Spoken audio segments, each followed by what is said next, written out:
পর্যায়ে আমরা জুলাই আগস্টের 5 তারিখে, বিশেষ করে 5ই আগস্টে এই রাজধানীর চানখারপুল এলাকায় 6 জন ব্যক্তিকে, আমাদের জুলাই আগস্টের বিপ্লবীকে গুলি করে হত্যার দায়ে এবং চানখারপুলের এই অংশের, বিশেষ করে একটি অংশের যে 6 জন শহীদ, সেই ঘটনাকে কেন্দ্র করে তদন্ত রিপোর্টটি সম্পন্ন হয়েছে।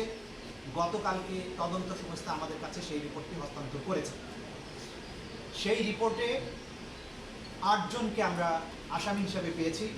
সেই 8 জন হচ্ছেন ডিএমপির সাবেক কমিশনার হাবিবুর রহমান, ডিএমপির সাবেক যুগ্ম কমিশনার সুদীপ কুমার চক্রবর্তী, শাহ আলম মোহাম্মদ আক্তারুল ইসলাম সাবেক ADC Ramna zone DMP, Mohammad Imrul সাবেক AC Ramna zone DMP, Arshad Hossain সাবেক পুলিশ পরিদর্শক অপারেশন শাহবাগ থানা, কনস্টেবল সুজন, কনস্টেবল ইমাজ হোসেন এবং কনস্টেবল নাসিরুল ইসলাম।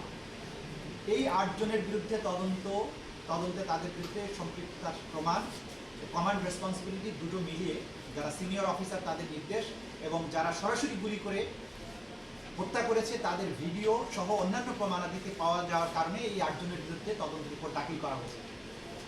এই তদন্ত রিপোর্টে প্রধানমন্ত্রী হাসিনা, স্বরাষ্ট্রমন্ত্রী এবং পুলিশের আইজিপি এদের বিরুদ্ধেও অপরাধের সম্পৃক্ততার তথ্য এসেছে।